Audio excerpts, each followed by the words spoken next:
The title of my innovation plan is Connecting Learners Through Intercultural Education by Kari.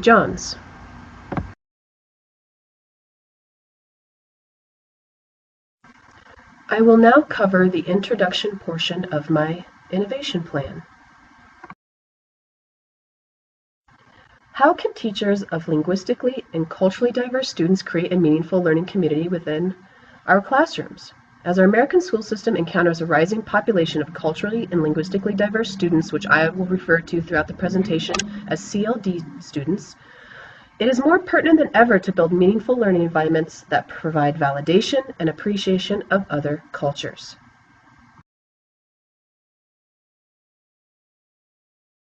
Our school system's infrastructure is built upon a foundation that caters to the success and empowerment of native English-speaking students.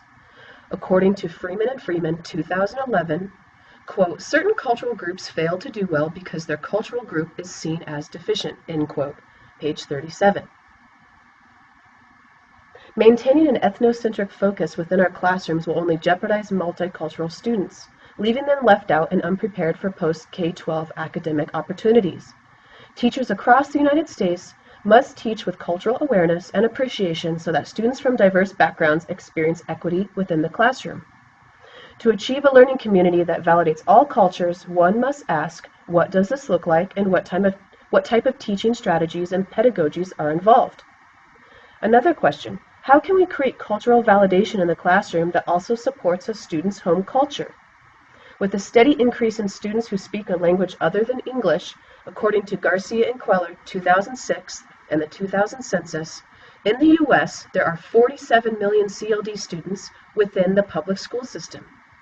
Given this statistic, we must shift our mono-ethnic focus to a focus on inclusive strategies and pedagogies within the classroom.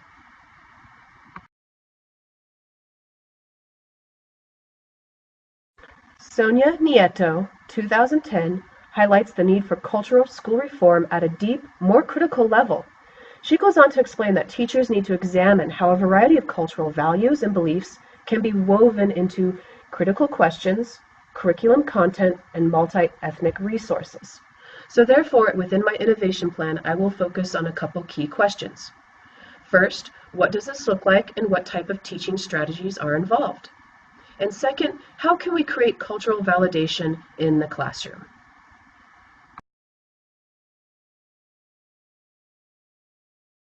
Let's now explore the literature review and what scholars have to say about the topic of intercultural education.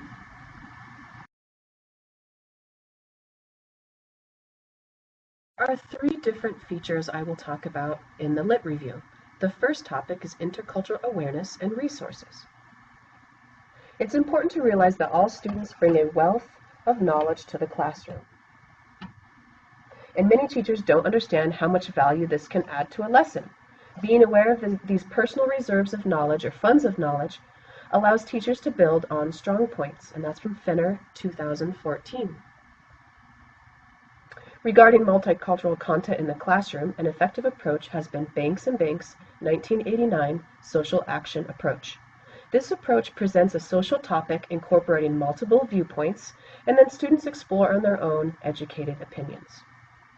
A key factor in creating a community of learners with intercultural education and values is to weave in a variety of resources and content that is interesting and relevant to many different ethnic backgrounds.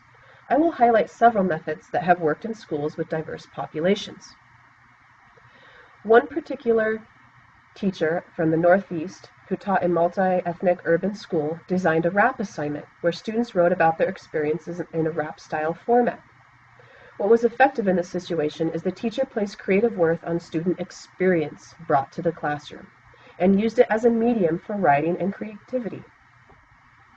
Azari, 2007. Therefore, students who typically wouldn't feel motivated to connect and write in other classes feel a meaningful connection and felt appreciated and were willing to do so because valid means of expression synced with their world. In the past, most school systems have given a surface-level diluted presentation of teaching multicultures within classrooms. Sonia Nieto, 2010, mentions how the public schools have avoided confronting the negative and positive aspects of history, the arts, and science. bringing a diverse range of resources to the classroom from many different backgrounds and viewpoints, provides cultural validation. Therefore, there will not be what Sonia Nieto 2010 calls a sanitizing of the curriculum. Nieto, page 31. So therefore, we must start incorporating other cultures into our classroom resources and curriculum.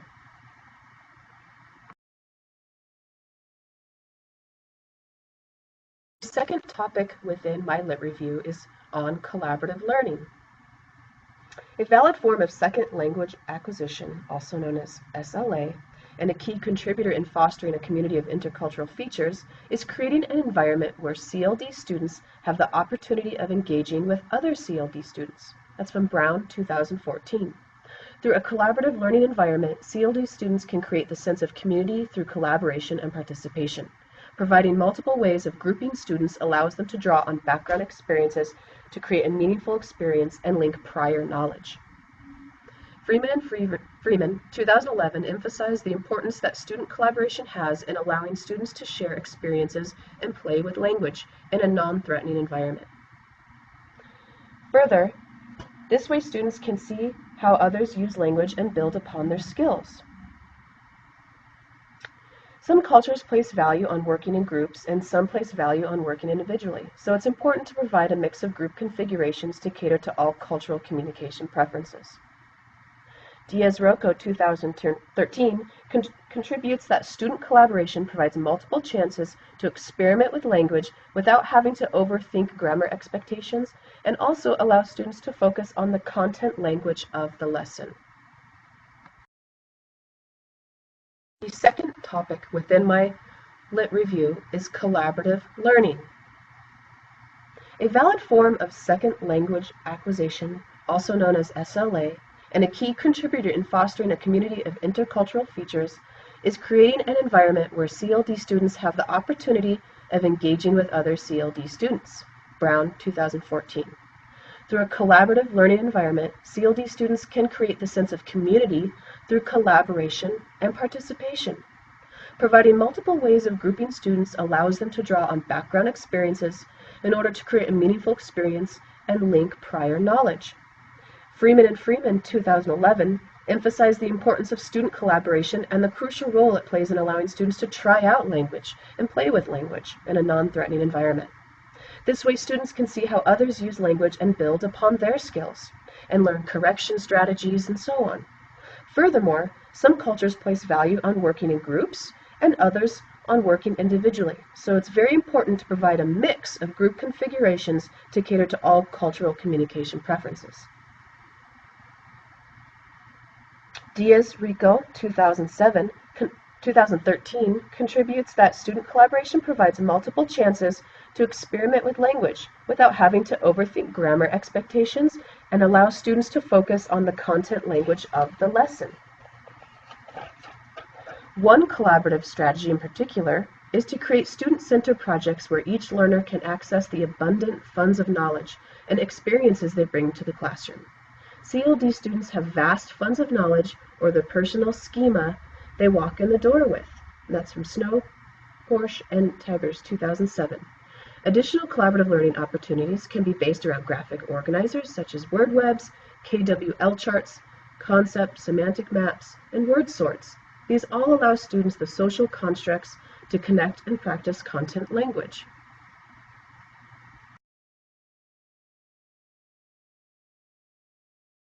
Lit review and family involvement.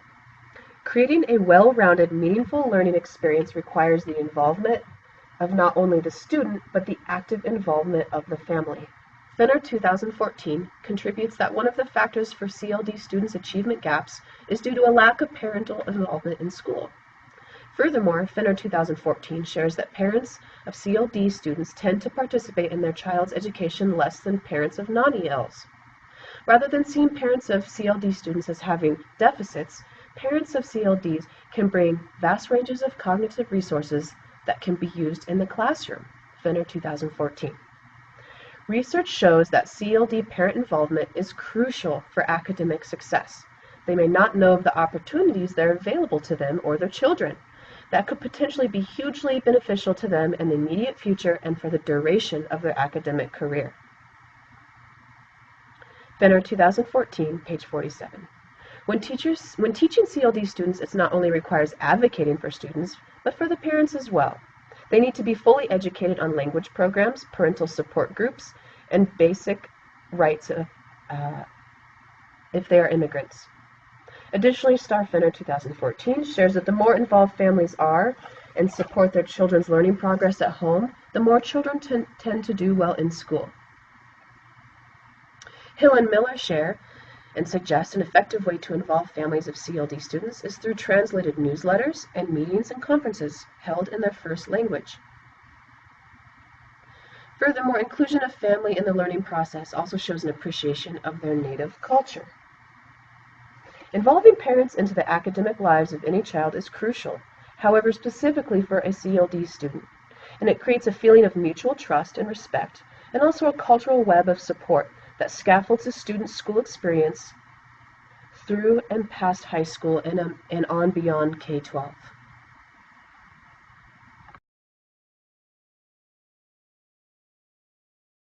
Lit review and native language use. To build a community with intercultural connections, a student's native language must be preserved at home and within the classroom. According to Hayes, Baruth, and Kessler, 1998, students develop their own identity and self-worth using language. Furthermore, an example of how students can build language through native language use, especially when working with Spanish speakers, is using cognates. Swinney and Velasco, 2011, share that many teachers have Spanish-speaking ELs or CLD students in their classrooms, and they overlook the teaching of cognates as a strategy for the development of vocab and background knowledge. This can be a great resource for activating students' prior knowledge and conceptual knowledge, and a way to build a bridge from first language to the second language. In addition to teaching cognates, the study of morphology can highlight connections between languages. Allowing a student's native language within the classroom shows validation and appreciation for their home culture. Whether a child feels validated and welcome within a social setting is heavily influenced by whether their home language is permitted as a resource. Chaika, 2008. Kibler and Roman, 2013, say a successful method of implementing L1 into curriculum is by providing books, websites, and directions in native languages other than English.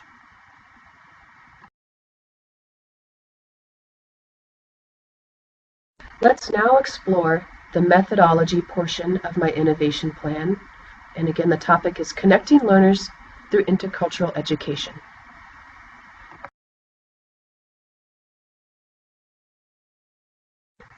The first part of my innovation plan, I will be working with teachers to raise awareness as to their own cultural and language beliefs. This will take the form of several cultural teacher workshops where teacher collaborations, whole and small group. Each teacher will ask themselves culturally aware questions from Stauffer's 2014 Self-Evaluation and Perspectives on Language Use, 2.2a, page 34, and Preparation for Teaching ELs, 2.2b, page 35. This will bring awareness of how well their classroom is adapted for culturally diverse students and their own perspectives. After individually taken evaluations, teacher will identify several areas for needs improvement. After identifying, they will collaborate and come up with different strategies they can use within their classrooms to support CLD students. Teachers will then present the whole group on their findings. The second workshop will focus on incorporating language objectives and content objectives, and we will break down standards and look at how to specifically write them. I will also go over a PowerPoint or presentation on the research that supports first language and a diversity of resources. Having parents come in and they will read in their first language with online resources and using parents to scaffold language instruction will also be a part of this development. We will look at different ways to bring in parental involvement.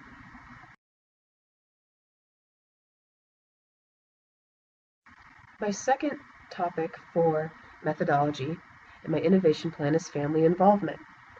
Within this component, I've chosen to integrate the value of using a student's native language into the realm of family involvement because it's a key aspect of community. Family involvement in my action plan will take the form of quarterly multilingual meetings for family members. Multilingual meetings will have translators making communication as easy as possible. The main purpose of the meeting is to create open lines of communication and support.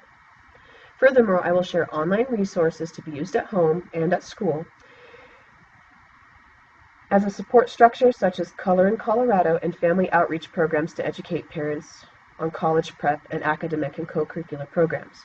Adams 12 School District, which I teach in, has a great web resource called LAS, which is an acronym for Language Acquisition Student Services, and this is for families of CLD students. During the multilingual meetings, I will pass out flyers with direct links to each website, which will also help to build content support at home and academic language use, and provide ideas on how to build an academic relationship with their child. Parents of ELs often have a difficult time attending school meetings due to work schedules and other obligations. I will send home translated quarterly newsletters highlighting all topics covered at the meetings in case they cannot make it, to make them included as possible. Within the newsletter, parents will have an area they can write in their native language to voice questions or concerns, and they can email me directly to reinforce open lines of communication. Within the newsletter and meetings, I will emphasize how important it is for the children to keep speaking, reading, and writing in their L1, so they can continue to develop L1 academic and content words. I will emphasize that learning English will provide more lifelong options in school and work advancement, and it is not a replacement language. The main goal of parent involvement is to have parents feel socially and academically accepted and valued at Thornton Middle School. I want them to feel comfortable in asking questions, expressing ideas and concerns, and feeling validated within the learning community. And my innovation plan will make this happen.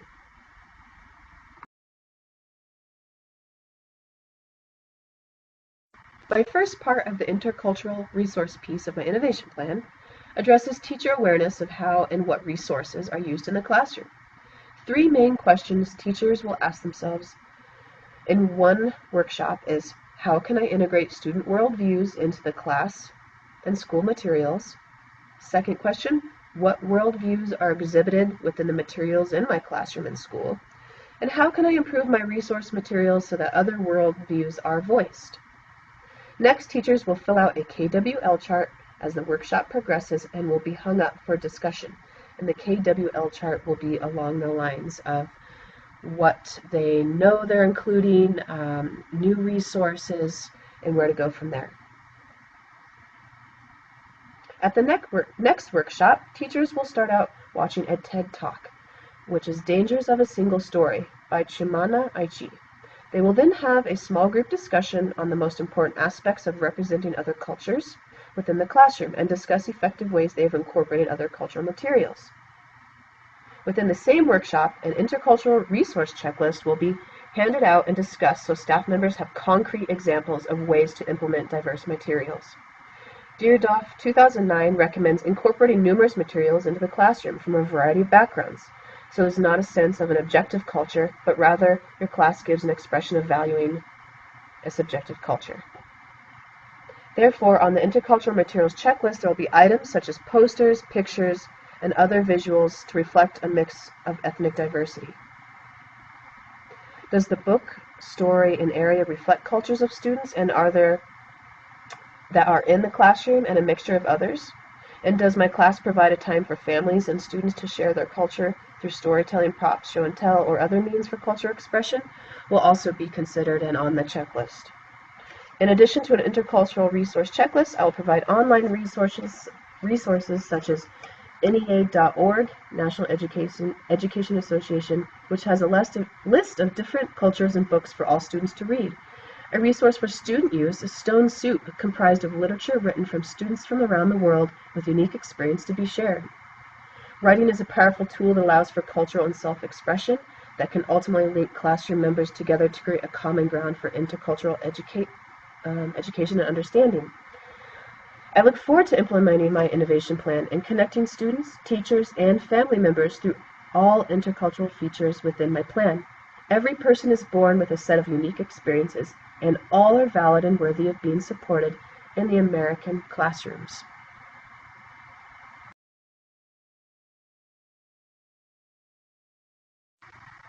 In regards to reflection of my innovation plan, and the potential for implementation.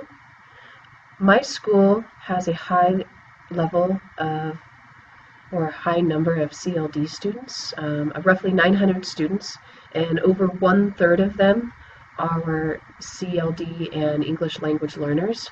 There's a huge need for family involvement. Just the other day at my professional development and team building, the principal emphasized that they need more ideas for incorporating family beyond just the parent and teacher coffees held after school.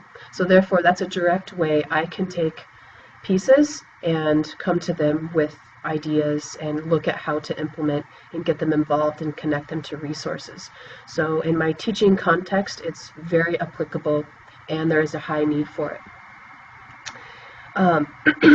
In regards to the field, I think that the more we keep sharing and through VoiceThread and gaining ideas, we can look at what other districts and schools are doing, and we can kind of borrow ideas. Teachers are great with borrowing and implementing.